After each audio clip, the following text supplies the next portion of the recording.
ہماری دنیا آرام دہ اور جانی پہچانی ہے، لیکن جب ہم آسمان کی طرف دیکھتے ہیں تو یہ ضرور سوچتے ہیں، کیا ہم کائنات میں کسی غیر معمولی مقام پر ہیں، یا زمین اور نظام شمسی صرف ایک معمولی جگہ پر ہیں؟ کائنات زندگی کے لیے موزوں ہے یا خطرناک؟ ہم یا تو اس بارے میں یہاں کھڑے کھڑے سوچ سکتے ہیں، یا پھر اپنا گھر چھوڑ کر دنیا کی بہترین مہم پر جا سکتے ہیں۔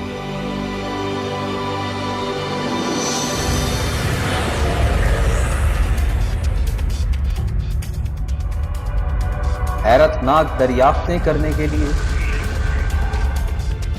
خوفناک مظاہر دیکھنے کے لیے، خوبصورت اور نئی دنیایں دیکھنے کے لیے، تاریک قوتوں کا سامنا کرنے کے لیے، وقت کی شروعات کو دیکھنے کے لیے، تخلیق کے لمحے تک۔ کیا ہم میں یہ ہمت ہے کہ یہ سب کچھ دیکھ سکیں؟ کیا ہم خوف سے گھر کو بھاگ کھڑے ہوں گے؟ یہ جاننے کا صرف ایک ہی طریقہ ہے،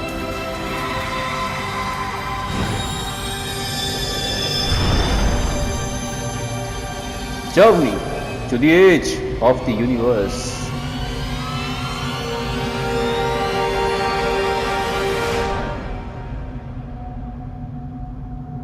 ہمارا وقت اور اسپیس میں سفر ایک قدم سے شروع ہوتا ہے۔ زمین سے صرف 60 میل اوپر خلا شروع ہوتی ہے، گھر سے محض 1 گھنٹے کی ڈرائیو پر۔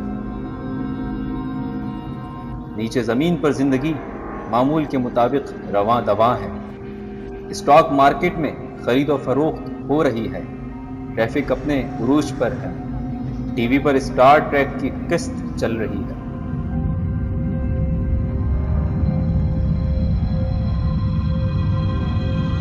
جب ہم واپس پہنچیں گے، اگر ہم واپس پہنچے، تو کیا سب کچھ ویسا کا ویسا ہی ہوگا؟ کیا ہم ویسے کے ویسے ہی ہوں گے؟ ہمیں یہ سب کچھ چھوڑ کر جانا ہوگا، اس اندھیرے میں سے گزر کر اپنی پہلی منزل کی طرف جانا ہوگا، یعنی چاند پر۔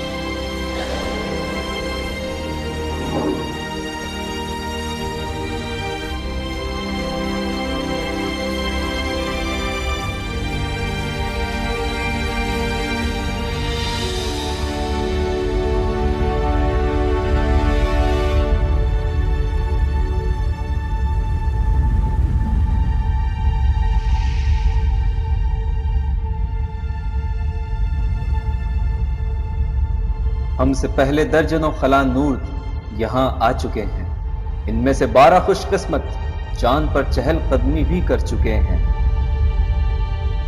چاند زمین سے صرف 2,50,000 میل دور ہے۔ اسپیس کرافٹ کے ذریعے ہم 3 دن میں زمین سے یہاں پہنچ سکتے ہیں۔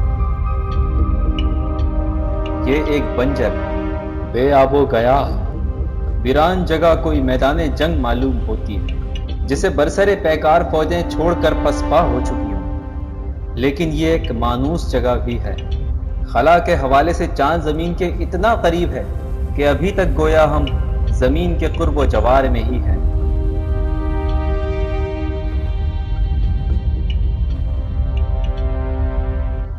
یہاں پر نیل آرمسٹرانگ کے پہلے قدموں کے نشان ہیں۔ ایسا معلوم ہوتا ہے کہ یہ نشان ابھی تازہ ہیں۔ یہاں پر ہوا موجود نہیں ہے جو ان میں کوئی تبدیلی لا سکے۔ قدموں کے یہ نشان لاکھوں سالوں تک یوں ہی رہیں گے، شاید انسانیت کے خاتمے کے بعد بھی موجود رہیں۔ ہمارے پاس وقت محدود ہے، ہمیں بھی اپنا اگلا بڑا قدم اٹھانا ہے۔ زمین سے 20 ملین میل دور، جہاں ابھی تک کوئی انسان نہیں پہنچ پایا، اندھیرے میں سے ایک اور مانوس چہرہ نمایاں ہوتا ہے، پیار کی دیوی کے نام سے جانے پہچانے والا سیارہ وینس۔ صبح کا ستارہ، شام کا ستارہ، یہ کبھی صبح مشرق میں نئے سورج کا خیر مقدم کرتا ہے تو کبھی مغرب میں شام کے وقت سورج کو شب بخیر کرتا ہے۔ زمین کے جڑواں بھائی کی طرح زہرا کی جسامت اور کشش ثقل تقریباً زمین کے برابر ہے۔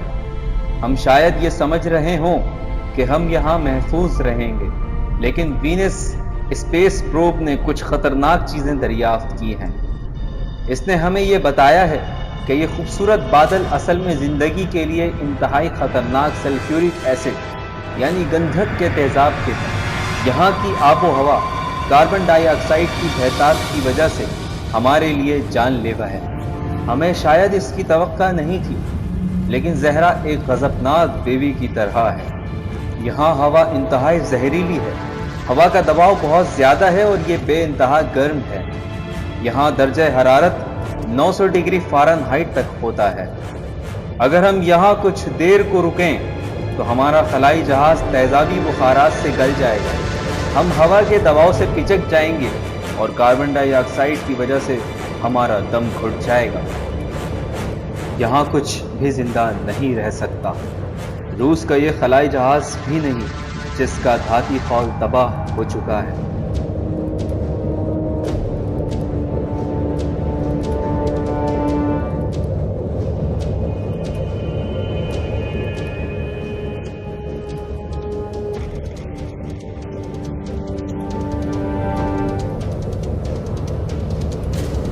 زمین سے انتہائی خوبصورت نظر آنے والی دیوی نزدیک سے انتہائی خوفناک ہے، جس میں ہزاروں آتش فشاں پہاڑ ہیں۔ ان سے خارج ہونے والی کاربن ڈائی آکسائڈ سورج کی حرارت کو قید کر کے رکھتی ہے، جس کی وجہ سے زہرا چل رہا ہے۔ یہاں گلوبل وارمنگ کے دوررس نتائج دیکھے جا سکتے ہیں۔ اس وارمنگ سے پہلے ممکن ہے کہ زہرا زمین کی طرح ایک خوبصورت سیارہ رہا۔ اگر ہم نے احتیاط نہ برتی تو ہمارا مستقبل بھی زہرا جیسا ہو سکتا ہے۔ وہ ستارے کہاں ہیں جو خلا میں چمکتے دھمکتے دکھائی دیتے ہیں؟ شاید ہمیں یہاں نہیں آنا چاہیے تھا، ہمیں شاید لوٹ جانا چاہیے، لیکن سورج میں کچھ ایسی کشش ہے کہ یونانی دیوی میڈوسا کی طرح، جو انتہائی خوفناک ہونے کے باوجود سب کو اپنی طرف راغب کرتی ہے۔ لیکن ٹھہریے، یہاں پر کچھ اور بھی ہے جو سورج نے چھپا رکھا ہے۔ یہ یقیناً مرکری یعنی عطارد ہوگا۔ یہاں پر درجہ حرارت میں ہر روز بہت بڑی تبدیلیاں ہوتی ہیں۔ رات کو -275 ڈگری فارنہائٹ سے بھی کم اور دوپہر میں 800 ڈگری فارنہائٹ سے بھی زیادہ، یعنی ہر روز اس کی سطح پہلے جلتی ہے اور اس کے بعد منجمد ہو جاتی ہے۔ میسنجر نامی اسپیس پروب ہمیں کچھ عجیب و غریب معلومات دے رہی ہے۔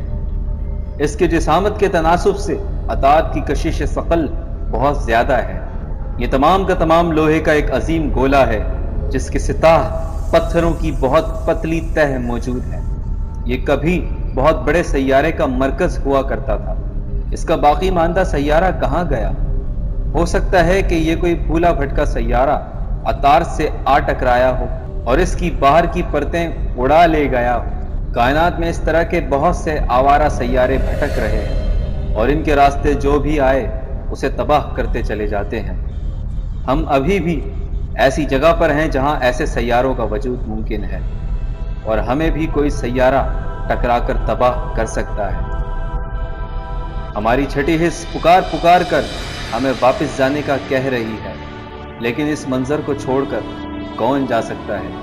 سورج اپنی تمام تر تابناکی کے ساتھ، ہماری روشنی، ہماری زندگی، غرض کہ ہم جو کچھ بھی کرتے ہیں وہ سورج کے کنٹرول میں ہے اور سورج سے ہی توانائی حاصل کرتی ہے۔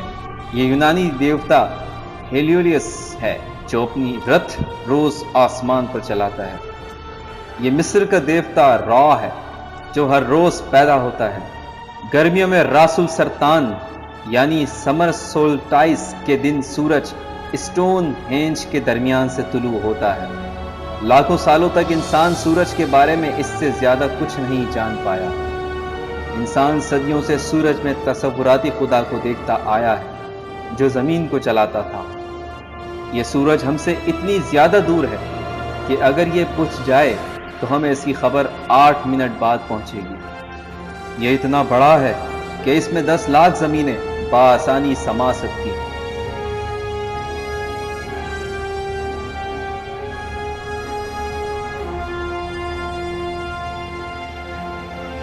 لیکن ہمیں ان اعداد و شمار کی کیا ضرورت ہے جبکہ ہمارے پاس سورج خود موجود ہے۔ ہم اس کا مانوس چہرہ روز دیکھتے ہیں، لیکن اتنی نزدیک سے دیکھنے پر یہ نامانوس لگنے لگا ہے۔ روشن گیس کا ابلتا ہوا سمندر جس کا درجہ حرارت 10,000 ڈگری فارنہائٹ ہے۔ ہم یہ اندازہ بھی نہیں کر سکتے کہ اس کا مرکز کتنا گرم ہوگا، شاید کروڑوں ڈگری ہوگا۔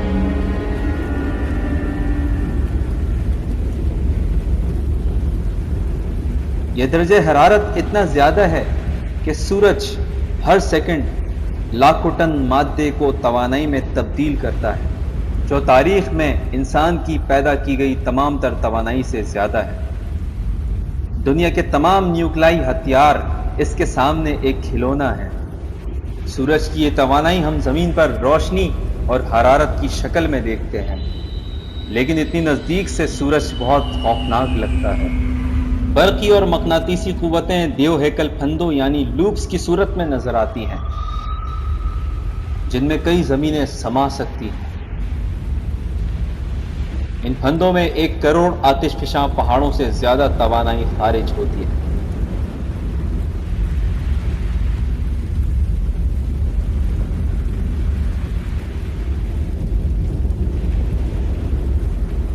جب یہ پھندے ٹوٹتے ہیں تو ان کے نیچے نسبتاً کم درجہ حرارت کی پرتیں نظر آتی ہیں، جنہیں ہم سن اسپاٹ یا سورج کے دھبے کہتے ہیں۔ کیونکہ یہ باقی حصوں کی بنسبت کم گرم ہوتے ہیں، اس لیے دیکھنے میں تاریک معلوم ہوتے ہیں، لیکن یہ بھی زمین کے گرم ترین حصے سے بھی بہت زیادہ گرم ہوتے ہیں۔ یہ دھبے زمین سے 20 گنا تک زیادہ بڑے ہو سکتے ہیں۔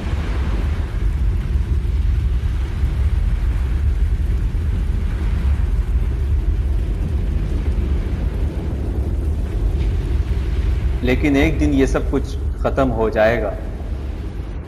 سورج کا ایندھن آخر کار ختم ہو جائے گا۔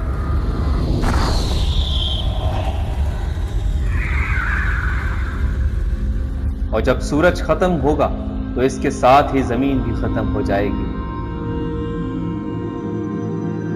یہ یونانی دیوتا زندگی کی تخلیق بھی کرتا ہے اور اسے تباہ بھی کرتا ہے۔ اس سے دور رہنا ہی بہتر ہے۔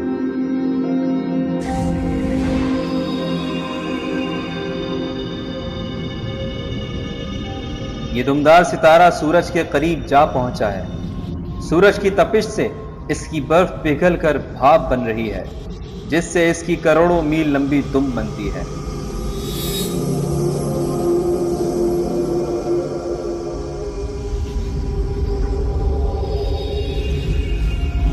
یہاں پر درجہ حرارت بہت کم ہے۔ اس میں کوئی شک نہیں کہ یہ دمدار ستارہ کہاں سے آیا ہے۔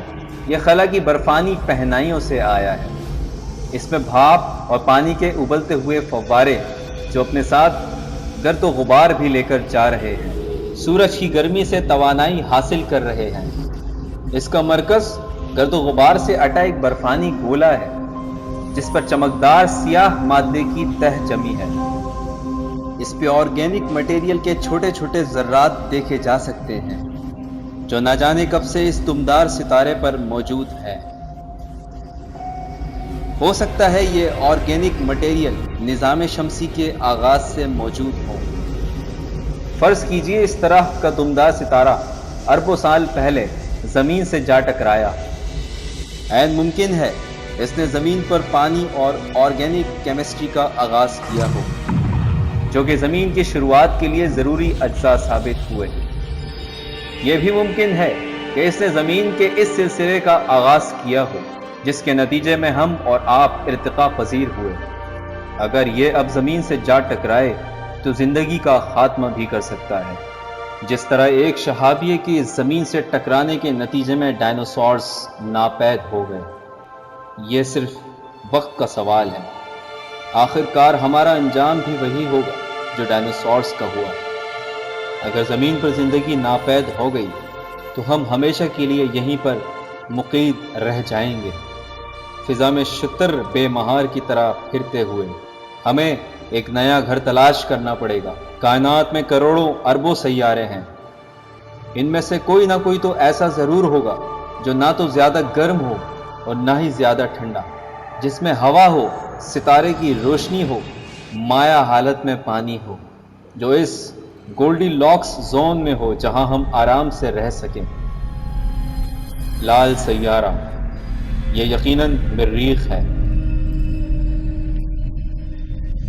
ہم صدیوں سے مریخ پر زندگی کے آثار ڈھونڈنے کے لیے تحقیق کر رہے ہیں۔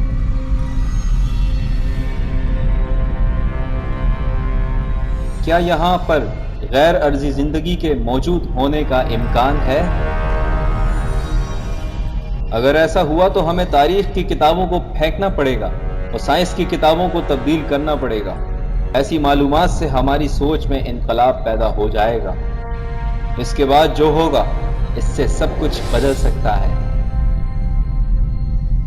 مریخ باقی سب سیاروں کی نسبت ہماری توجہ اپنی طرف زیادہ مبذول کرواتا ہے۔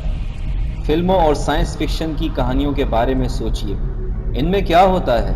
مریخ کی مخلوق جنہیں مارشینز کہا جاتا ہے، اگر یہ مخلوق واقعی موجود ہو تو کیا ہوگا؟ لیکن نزدیک سے دیکھنے پر ایسا نہیں لگتا کہ یہاں پر کوئی موجود ہے۔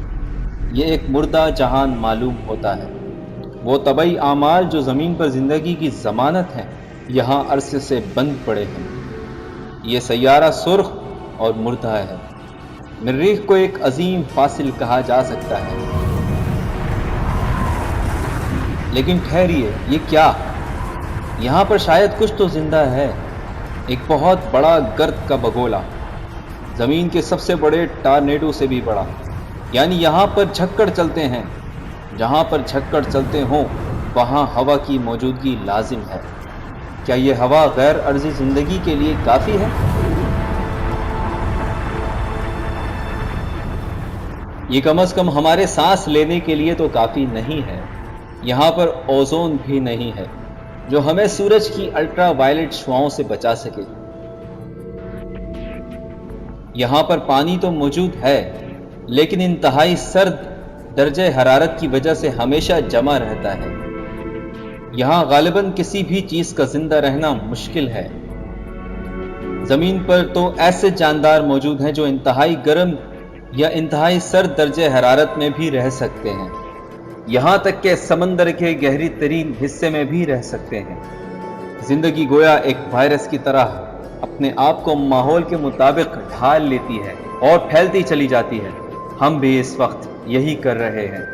ہم زندگی کے وائرس کو کائنات میں لے کر جا رہے ہیں۔ زندگی مشکل سے مشکل حالات میں بھی زندہ رہنے کے طریقے ڈھونڈ لیتی ہے، لیکن ایک ایسے مردہ سیارے پر جس میں مٹی کو زرخیز بنانے کا کوئی طریقہ موجود نہیں اور نہ ہی منجمد پانی کو پگھلانے کا کوئی طریقہ ہے، شاید یہ ممکن نہ ہو۔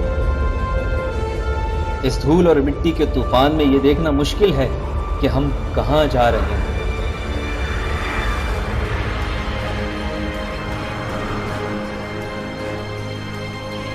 اوہ، یہ تو پہاڑ ہے جسے یونانی دیوتاؤں کی رہائش گاہ کے نام پر اولمپس مونز کہا جاتا ہے۔ یہ ایک قدیم آتش فشاں پہاڑ ہے جو ماؤنٹ ایورسٹ سے 3 گنا زیادہ اونچا ہے۔ یہاں پر کسی قسم کی کوئی حرکت نظر نہیں آتی۔ 1970 میں اس کی دریافت کے بعد اسے مردہ آتش فشاں پہاڑ قرار دیا گیا ہے۔ مگر ٹھہریے، یہ تو لاوا کا بہاؤ معلوم ہوتا ہے، لیکن لاوا کے بہاؤ کے تمام نشانات تو بہت پہلے شہابیوں کے کریٹرز کی وجہ سے مٹ جانے چاہیے تھے۔ کیا یہ ممکن ہے کہ یہ دیوتا ابھی مرا نہیں ہے بلکہ محو خواب ہے؟ اس پہاڑ کی چٹانوں کے نیچے ممکن ہے اب بھی میگما بہہ رہا ہو، جس سے اس کا دباؤ بڑھ رہا ہو اور وہ پھٹنے کا منتظر ہو۔ ایسے آتش فشاں اعمال سے ممکن ہے کہ زیر زمین برف پگھل رہی ہو اور گیسیں فضا میں خارج ہو رہی ہوں، جس سے فضا میں معدنیات اور غذائیات شامل ہو رہی ہوں، یعنی زندگی کے لیے سازگار فضا تیار ہو رہی ہو۔ یہ شگاف اتنا گہرا ہے کہ اس کے مقابلے میں بچوں کا کھیل معلوم ہوتا ہے۔ یہ بے پناہ ویرانی اتنی وسیع ہے کہ پورا شمالی امریکہ اس میں سما جائے، لیکن یہاں کچھ سرگرمی کے آثار ہیں۔ خشک شدہ دریاؤں کے ریلوں کی وجہ سے ماضی میں کٹاؤ کا عمل ہوتا رہا ہے۔ ہو سکتا ہے آتش فشاں لاوے نے زیر زمین برف کے ذخیروں کو پگھلا دیا ہو، جس سے پانی کا ریلا اس شگاف میں بہنے لگا ہو۔ ممکن ہے کہ زیر زمین آتش فشاں پہاڑ اب بھی برف کو پگھلا کر پانی بنا رہے ہوں، اور یہ تو آپ جانتے ہی ہیں کہ جہاں پانی ہو وہاں زندگی کا امکان ضرور ہوتا ہے۔ مریخ پر زندگی کی تلاش کا ذمہ ناسا کے اپرچیوٹی نامی روور کے کمزور کاندھوں پر ہے۔ اس نے حال ہی میں اس بات کے آثار ڈھونڈے ہیں۔ اس لق و دق صحرا میں کبھی جھیلیں اور سمندر بھی موجود تھے جن میں زندگی کا وجود ممکن تھا۔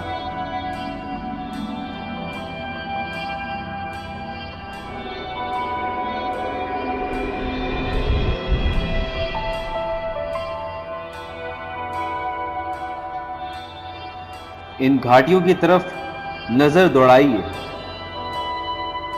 مریخ کے گرد گردش کرتی ہوئی خلائی تجربہ گاہیں ہر روز ایسی مزید گھاٹیاں دریافت کر رہی ہے جو شاید یہ ظاہر کرتی ہیں کہ مریخ ایک زندہ سیارہ ہے۔ اس کی سطح کے نیچے پانی آج بھی بہہ رہا ہے جو مریخ پر زندگی کی ضمانت بن سکتا ہے۔ ہمیں بس اس پانی کو ڈھونڈنا ہے۔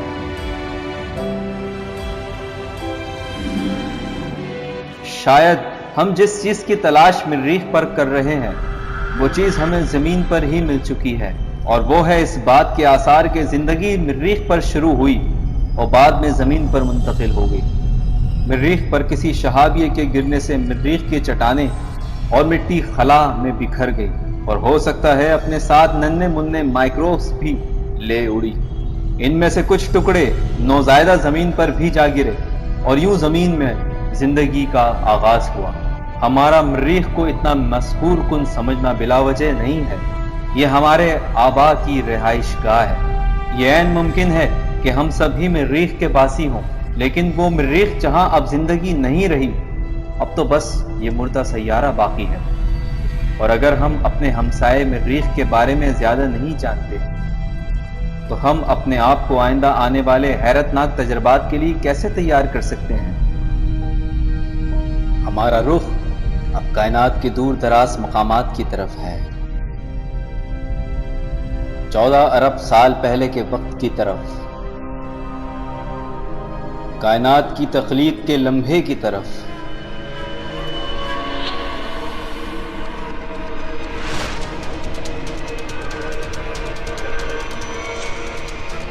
حالات خوفناک ہوتے جا رہے ہیں،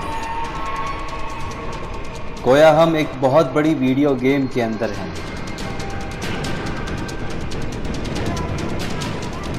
لیکن یہ تمام حقیقی شہابیے یعنی ایسٹرائیڈ ہیں، جن میں سے کچھ تو سینکڑوں میل چوڑے ہیں۔ یہ والا شہابیہ یقیناً 20 میل سے زیادہ لمبا ہوگا۔ یہ دیکھیے، اس کے اوپر ایک اسپیس پروب بھی ہے۔ 20,000 میل فی گھنٹے کی رفتار سے سفر کرنے والے شہابیے پر یہ پروب اتارنا یقیناً مہارت کا کام ہے۔ ایک پتھر کی کھوج کے لیے اتنی زیادہ محنت، لیکن ایسے پتھر اکثر ایک دوسرے سے ٹکراتے رہتے ہیں، اور وقتاً فوقتاً یہ شہابیے زمین سے بھی ٹکرا جاتے ہیں۔ ہمارے اجداد انہیں ٹوٹے ہوئے ستارے سمجھتے تھے اور انہیں جادوئی قرار دیتے تھے، اور وہ ایسا سمجھنے میں حق بجانب تھے۔ اس قسم کے شہابیے ہی مل کر سیاروں کی شکل اختیار کر گئے، جن میں سے ایک ہماری زمین ہے نا یہ جادوئی بات؟ زمین پر ملنے والے شہابیوں کے تجزیے سے ہم یہ جان سکتے ہیں کہ نظام شمسی کے سیارے 4.6 ارب سال پہلے وجود میں آئے۔ انہیں ہمارے نظام شمسی کے برتھ سرٹیفکیٹ کہا جا سکتا ہے۔ کسی وجہ سے یہ پتھر کسی سیارے میں ضم نہیں ہو سکے. کسی بھاری بھرگم چیز نے انہیں ایسا کرنے سے روکا ہوگا.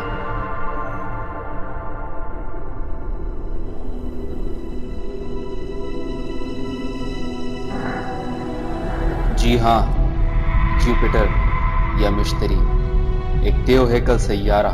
یہ زمین سے کم از کم 1000 گنا زیادہ بڑا ہے. نظام شمسی کے تمام سیارے اس کے اندر سما سکتے ہیں. اتنی زیادہ جسامت کی چیز اپنے آس پاس کی ہر چیز کو کنٹرول کرتی ہے. اس کی کشش ثقل شہابیوں کو توڑ پھوڑ کر رکھ دیتی ہے. کیا خوبصورت نظارہ ہے.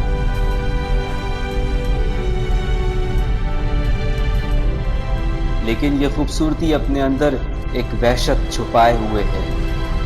یہ سیارہ تمام کا تمام گیسوں پر مشتمل ہے. اس پر اترنے کی کوشش کرنے والا گیس کے ان عمیق بادلوں کی گہرائیوں میں غرق ہو جائے گا. ان کی گیسیں انتہائی تیز رفتاری سے اس کے محور کی گرد گردش کر رہی ہیں، جس وجہ سے اس کی سطح پر گیسوں کی پٹیاں اور ان میں عظیم بگولے نظر آتے ہیں. ان میں سب سے بڑا بگولا یہ مشہور عالم عظیم دھبہ ہے. نظام شمسی کا سب سے بڑا اور سب سے ہیجان انگیز طوفان زمین سے 3 گنا بڑا یہ طوفان کم از کم 300 سال سے مسلسل موجود ہے.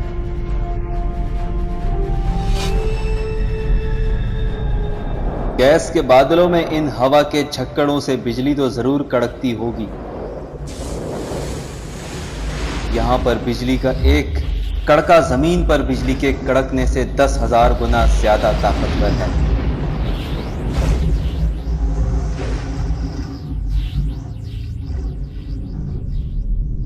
جوپیٹر کا نظارہ دور سے کرنا ہی بہتر ہے. یہاں سے جوپیٹر کے قطبین پر رقص کرتی روشنیاں دیکھی جا سکتی ہیں، جو زمین کے قطبین کے اروڑا کی روشنیوں کی طرح ہیں. گائیکر کاؤنٹر بے تحاشا خطرناک ریڈیشنز ڈیٹیکٹ کر رہا ہے. جوپیٹر کا اروڑا بہت سی خطرناک شعاعیں پیدا کرتا ہے. یہاں پر ہر چیز ہی عجیب و غریب ہے. کائنات خوفناک اشیاء سے اٹی پڑی ہے.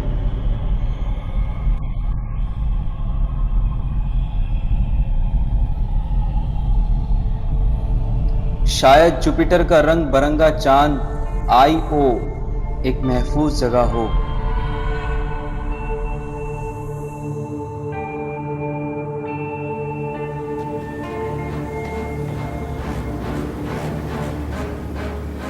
لیکن نہیں، پھر بھی غلط ہیں ہم.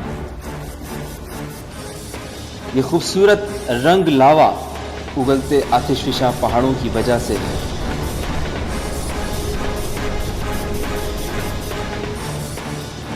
ہمارا کائنات کا سفر مشکل سے مشکل تر ہوتا جا رہا ہے، لیکن ہمیں امید ہے کہ اگر ہم اس سفر کو جھیل پائیں تو بہت سی ایسی حیرت ناک دریافتیں کر پائیں گے جن کے بارے میں ہم سوچ بھی نہیں سکتے. زمین سے 40 کروڑ میل دور یہاں تک ہوائی جہاز سے آنے میں 100 سال لگ سکتے ہیں. کتنی عجیب جگہ معلوم ہوتی ہے، لیکن ساتھ ہی ساتھ نامحسوس طور پر جانی پہچانی لگتی ہے. اتنی زیادہ برف کی موجودگی کی وجہ سے زمین پر قطبین کے علاقے کی طرح ہی دکھتا ہے. اس کی برف میں لاتعداد کٹاؤ ہیں. یہ جوپیٹر کا ایک اور چاند یوروپا ہے. ممکن ہے کہ زمین کے قطبین پر پائی جانے والی برف کی طرح یہ برف بھی تیر رہی ہو اور اس کے نیچے بھی مائع حالت میں پانی موجود ہو. ہم اس وقت سورج سے 50 کروڑ میل سے زیادہ فاصلے پر ہیں. اس فاصلے پر موجود یوروپا کو پتھر کی طرح منجمد ہونا چاہیے، لیکن جوپیٹر کی کشش ثقل یوروپا کی چٹانوں میں اتنی رگڑ پیدا کرتی ہے کہ اس حرارت سے اس کی برف پگھل جاتی ہے. برف کی اس تہہ کے نیچے موجود پانی میں زندگی کے پنپنے کا امکان موجود ہے. ہم غیر ارضی مخلوق کے انتہائی قریب ہو سکتے ہیں۔ عین ممکن ہے کہ اس پانی میں مائکروبس، جھینگوں اور اسکوائڈس کی قسم کے جانور پر مشتمل مکمل ماحولیاتی نظام موجود ہو۔ ہمارے اور اس غیر ارضی زندگی کے درمیان اس ایک برف کی تہ حائل ہے۔ جب تک کہ کوئی اسپیس پروب اس برف میں سوراخ کر کے اس کے نیچے موجود پانی کا تجزیہ نہ کر لے، تب تک یوروپا کے راز ہماری پہنچ سے باہر رہیں گے۔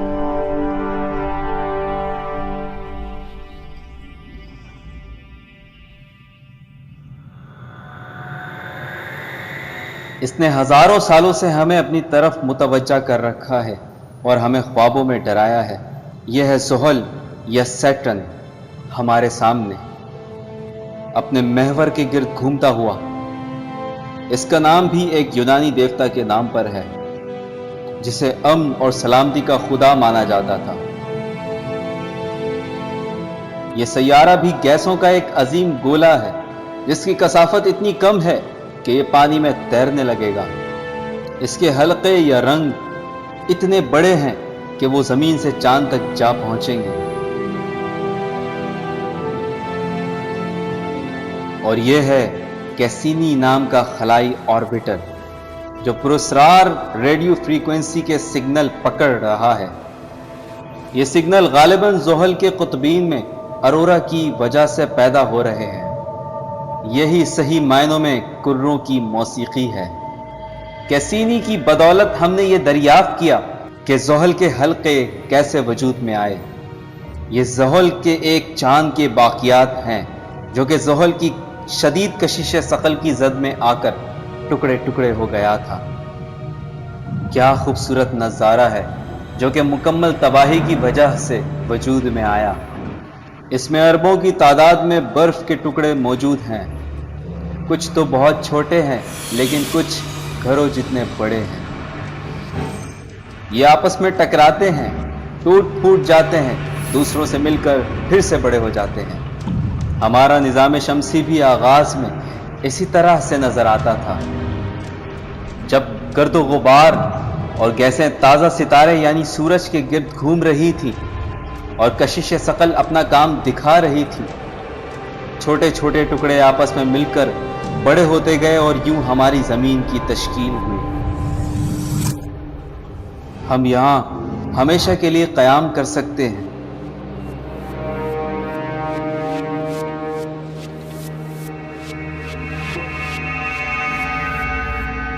لیکن ابھی تو بہت سی کائنات باقی ہے، بہت کچھ دیکھنا باقی ہے، جیسے یہ گہرے بادلوں میں گھرا ہوا چاند۔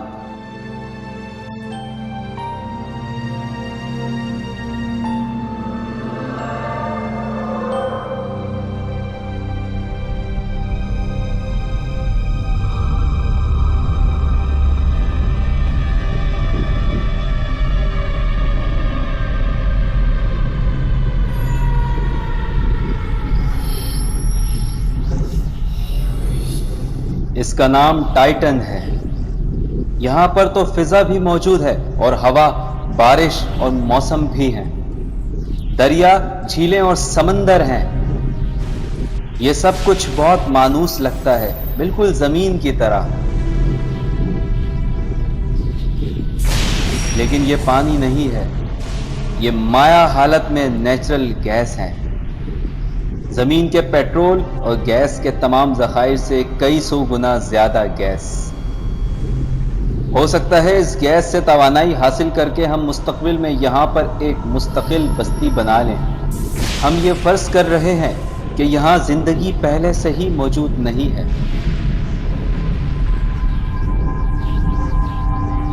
ہائیگن اسپیس پروب یہاں پر اس لیے بھیجی گئی تھی کہ یہاں پر زندگی کی تلاش میں مدد دے۔ اس نے ہمیں یہ بتلایا ہے کہ یہاں کی مٹی میں آرگینک مالیکیول موجود ہیں، لیکن یہ بےحد سرد چاند ہے جہاں درجہ حرارت -300 ڈگری فارنہائٹ ہوتا ہے۔ یہاں زندگی کے پنپنے کا اس وقت تک کوئی امکان نہیں جب تک یہاں کا درجہ حرارت زیادہ نہ ہو۔